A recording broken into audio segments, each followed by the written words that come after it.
Ольга перебирала легкие летние наряды, аккуратно раскладывая их по поверхности кровати. Наконец-то! Турция, пляж, солнце и полное отсутствие забот. «Павел, ты проверил билеты?» Громко окликнула она мужа из другой комнаты. «Проверил, все в порядке. Завтра в 7 утра выезжаем. Предстояли 2 недели настоящего отдыха.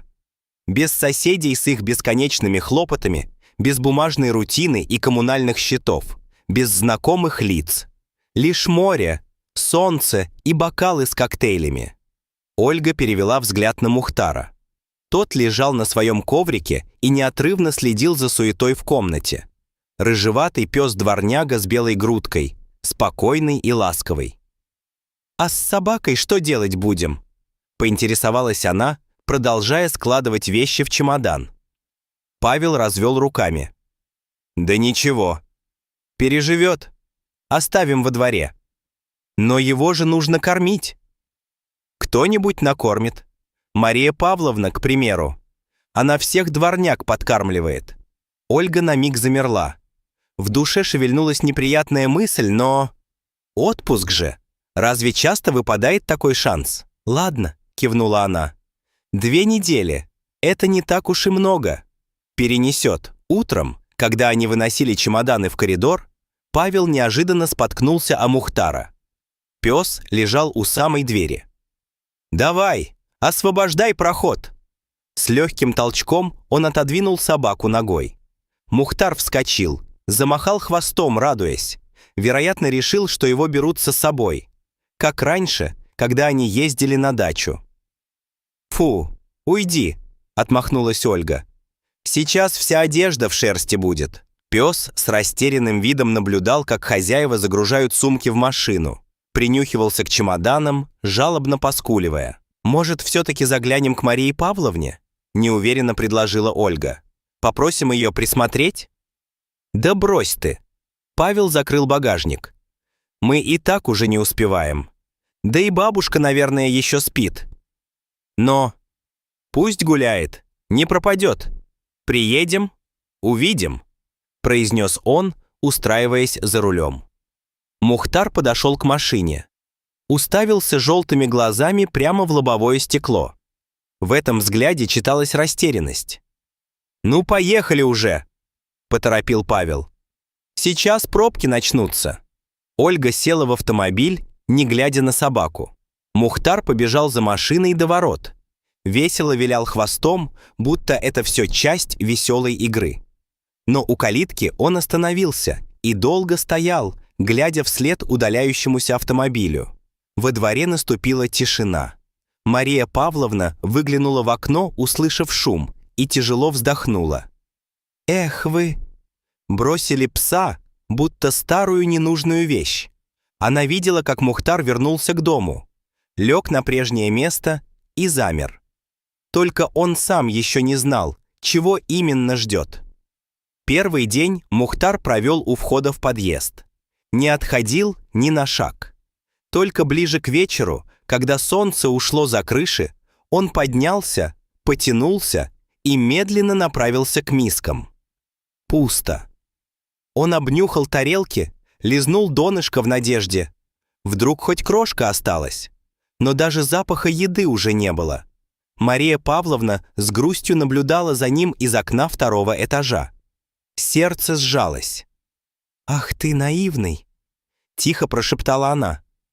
«Долго же тебе ждать придется». На 2-й день Мухтар снова лежал у порога, голову положив на лапы. Взгляд его был прикован к дороге. Каждый раз, когда во двор заезжала похожая машина, он резко вскакивал, хвост возбужденно вилял. Но машины проезжали мимо. Утром старушка вышла во двор. В руках у нее была миска с кашей и кусочек вареной курицы. «Подойди, дорогой», — ласково позвала она. «Поешь нормально хоть раз». Мухтар засомневался. «Не бойся, глупенький, тебе же голодно». Пес медленно приблизился, осторожно понюхал еду, а потом с жадностью принялся есть, торопливо, будто еду у него могли в любой момент отобрать. «Вот ведь...» Мария Павловна провела ладонью по его голове. Оставили, как ненужную игрушку. С тех пор она кормила его дважды в день, утром и вечером. Пес благодарно махал хвостом, но от подъезда не уходил. Все ждал. Прошла неделя. Мухтар уже привык к новому ритму, но надежду не терял. Он знал, они вернутся, должны. Утром в понедельник он, как обычно, лежал у входа, когда внезапно уловил знакомый звук мотора. Подскочил, напрягся. Машина была очень похожа. Он сорвался с места и помчался к калитке. Не подумал, не остановился, просто побежал. А вдруг это они? А вдруг вернулись? Он выбежал прямо на дорогу в тот момент, когда оттуда с грохотом вылетела другая машина. Резкий визг тормозов. Удар. Тишина. «Господи!» — закричала Мария Павловна из окна. «Пса сбили!» Мухтар лежал прямо на асфальте. Тяжело дышал.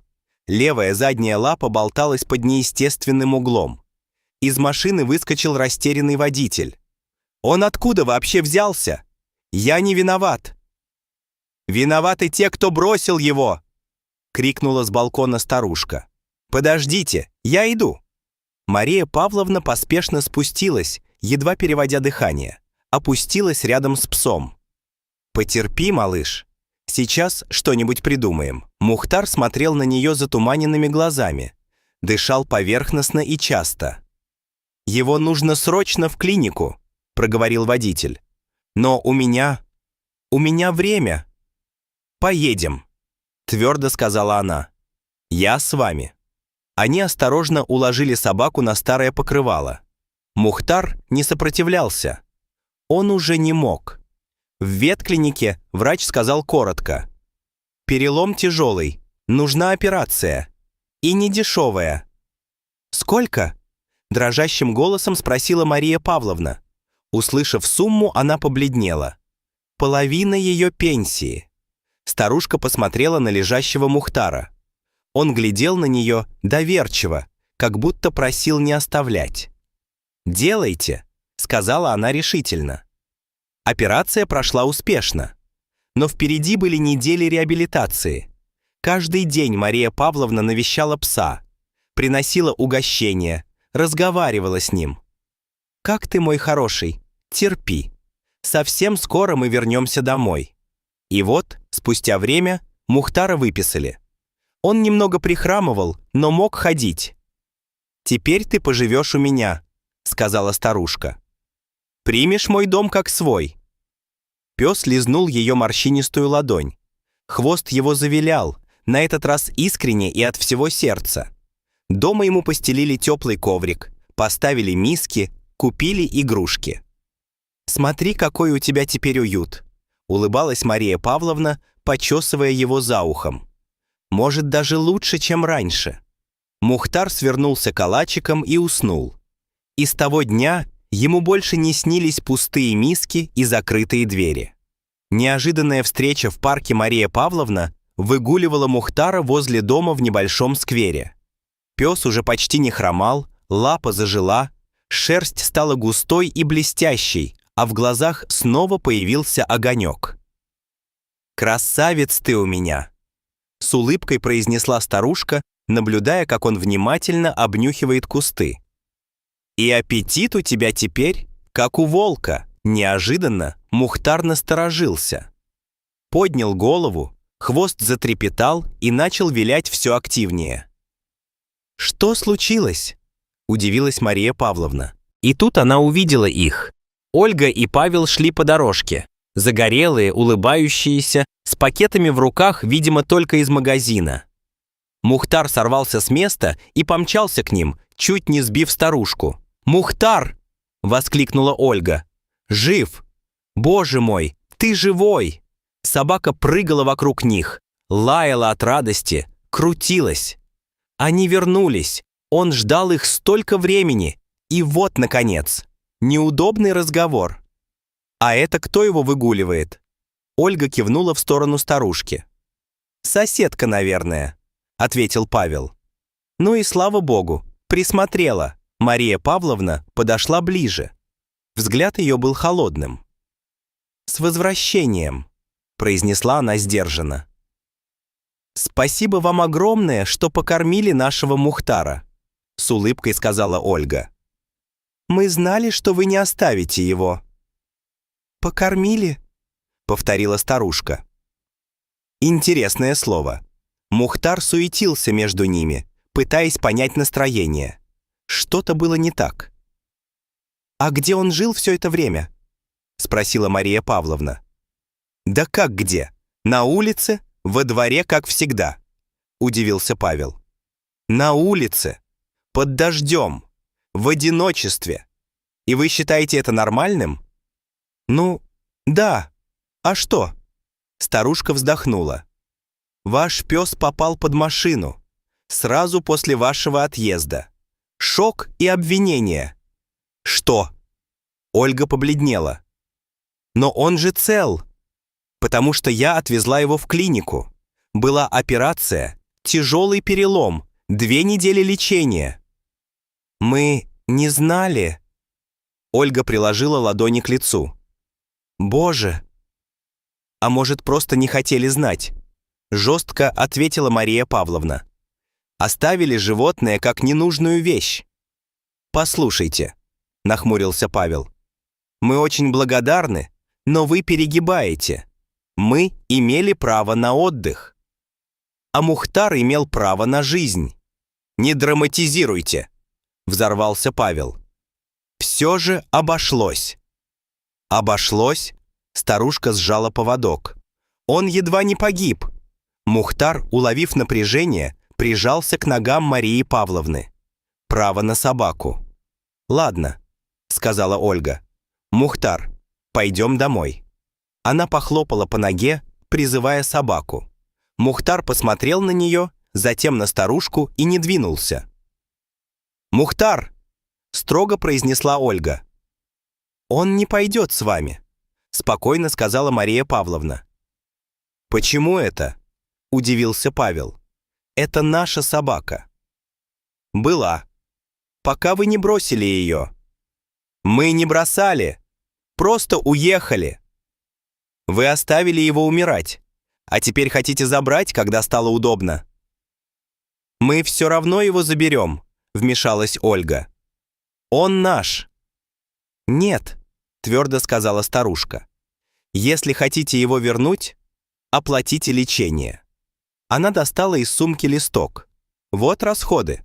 Операция, лекарства, корм, уход».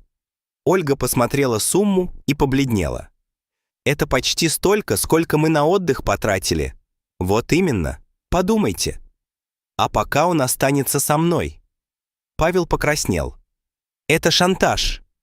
«Нет, это справедливость. Разговор завершен». На 4-й день супруги снова увидели старушку. Мухтар весело бегал рядом, гоняя мячик. «Ну что, определились?» — спросила она. Павел отвел взгляд. «Оставляйте себе. Нам он больше не нужен». Мухтар подошел, потерся о ноги Ольги. Та лишь опустила глаза. Старушка позвала. «Пошли, Мухтар. Домой». Пес с радостью побежал за ней. Новая глава. Прошел месяц. У Марии Павловны появилась цель, смысл. Утром прогулки, потом забота, вечером снова прогулки и разговоры. «Знаешь, милый», — говорила она, — «они, может, и думали, что избавились от обузы, а по факту подарили мне верного друга». Мухтар прижимался к ней довольный. Он был дома. Иногда Ольга смотрела в окно, когда они проходили мимо. С грустью.